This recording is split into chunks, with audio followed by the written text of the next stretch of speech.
안녕하세요. 나무아카데미입니다. 이번 시간에는 고3 9월 모평 국어 독서 서양미술사 독서일지 지문 함께 보도록 하겠습니다.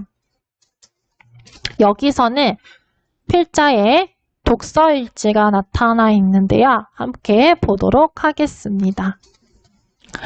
미술사를 다루고 있는 좋은 책이 많지만 학술적인 지식이 부족하면 이해하기 어려운 경우가 많다고 한다. 네, 즉 미술사와 관련된 책을 읽을 때는 전문적인 지식이 아무래도 필요하게 되겠죠. 이런 점에서 미술에 대해 막 알아가기 시작한 나와 같은 독자도 이해할 수 있다고 알려지. 네, 여기까지 한번 끊어볼게요. 네, 여기서는 이 글의 필자가 책을 선정하는 내용이 나와 있는데 그 기준이 바로 무엇인가요? 네, 맞습니다. 이 글의 필자는 자신의 지적 수준을 고려하여서 책을 선정하고 있는 것을 확인할 수가 있었습니다. 이러한 지적 수준을 고려하여서 선택한 책은 바로 곰브리치의 서양미술사였습니다. 이 책을 택해서 서양 미술의 흐름을 살펴본 것이 좋은 결정이었다라고 이야기를 하고 있네요. 자, 그 다음은 이 필자가 책의 주요 내용에 대해서 이야기하고 있습니다. 이 책을 통해서 저자는 이 미술사를 어떻게 이해할 것인가를 설명해 주고 있다고 합니다. 저자는 서론에서 미술이라는 것은 사실상 존재하지 않는다. 다만 미술가들이 있을 뿐이다 라고 밝히며 여기에서는 책의 내용을 이와 같이 인용하고 있었습니다. 미술가와 미술작품에 주목하여 미술사를 이해하려는 자신의 관점을 설명하는 책이라고 합니다. 또한 저자는 27장에서도 해당 구절을 들어 자신의 관점을 다시 설명하고 있었기 때문에 27장의 내용을 서론의 내용과 비교하여 읽으면서 저자의 관점을 더 잘 이해할 수 있었다라고 책의 내용에 대해서 자신이 느낀 바를 이와 같이 제시하고 있었습니다. 그 다음 3문단에서는 이 글의 필자가 책을 읽기 전에 한 여러 활동들을 제시하고 있었습니다. 그럼 함께 보도록 할게요. 자, 이 글의 필자가 제목을 처음 접했을 때는 이라고 합니다. 이때는 이 책이 유럽만을 대상으로 삼고 있을 거라고 생각했다라고 합니다. 네, 여러분, 우리가 책을 고를 때 먼저는 책의 제목을 보고 책이 어떠한 내용으로 구성되어 있을지 예측하는 활동을 하게 되죠. 이 글의 필자 또한 책의 제목을 보고 글의 내용을 예측해 보았네요. 자, 그런데 책의 본문을 읽기 전에 목차를 살펴보니 라고 나와 있습니다. 네, 여러분, 우리가 또 읽기 전 활동으로 하는 것이 책의 목차를 살펴보며 글의 구조를 파악할 수도 있고 그리고 어떤 내용을 중점으로 전개가 되는지를 확인할 수가 있습니다. 네, 이렇게 한번 살펴보니까 총 28장으로 구성된 이 책은 유럽 이외의 지역도 포함하고 있음을 알 수 있었다고 합니다.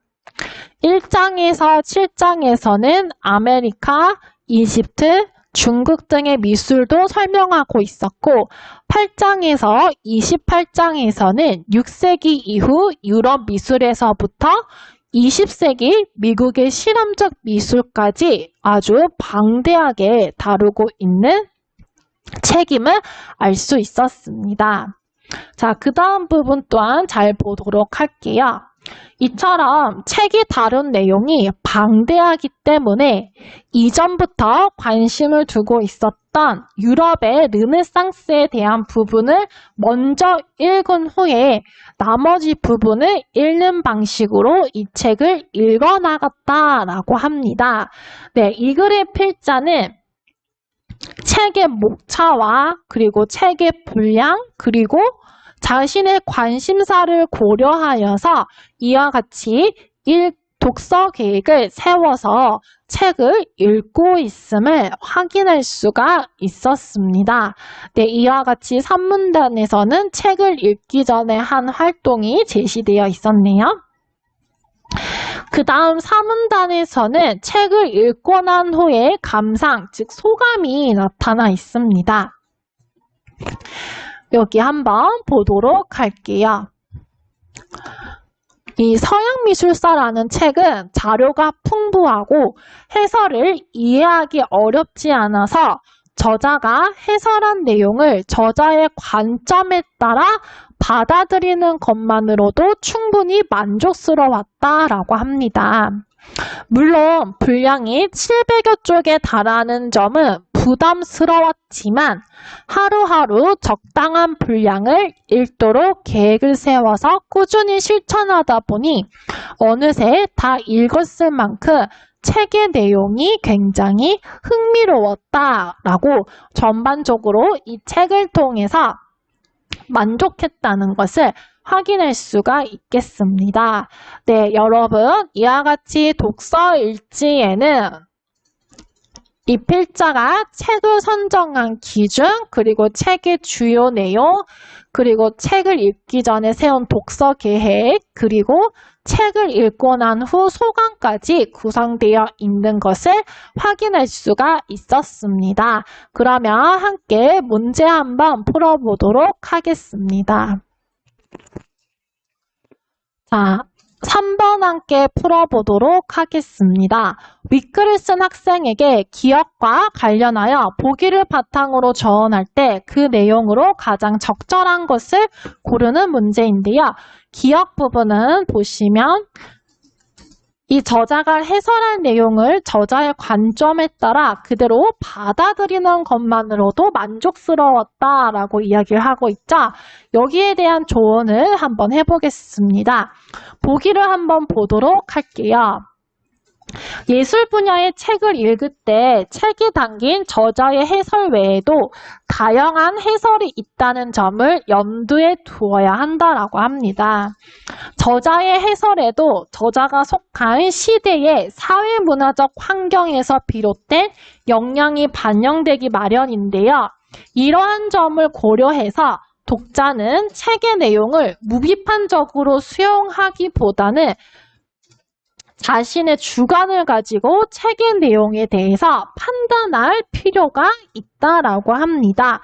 네, 즉 보기는 우리가 여러 읽기 방법이 있는데 그 중에서도 비판적 읽기와 다소 연관이 된다고 할 수가 있겠죠. 이런 관점에서 필자에게 해줄 수 있는 충고로 무엇이 있는지 함께 보도록 하겠습니다.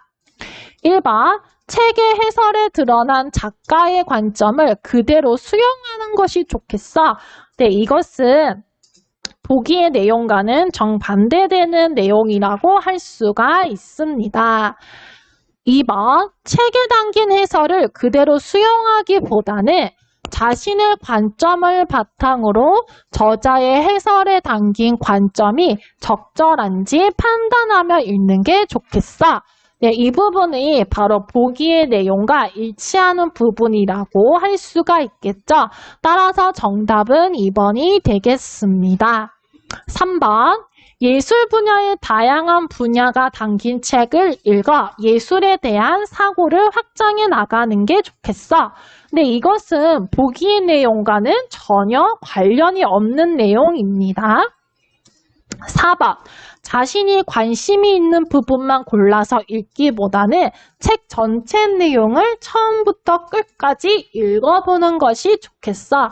네, 이 부분도 보기의 내용과 연관이 없을 뿐더러 위글의 필자는 관심 있는 것부터 읽기는 했지만 그 이후에 나머지 부분도 다 읽었다고 했기 때문에 적절하지 않겠습니다. 5번, 책에 담긴 사회문화적 배경을 살펴보고 이와 관련된 자신만의 생각을 글로 정리해보는 것이 좋겠어. 네, 여러분, 앞부분은 맞지만 자신만의 생각을 글로 정리해보라는 말은 이 보기에는 제시되어 있지 않았죠? 따라서 이 또한 틀린 답이 되겠습니다. 이 모든 자료는 나무 아카데미 홈페이지에서 이용하실 수 있습니다.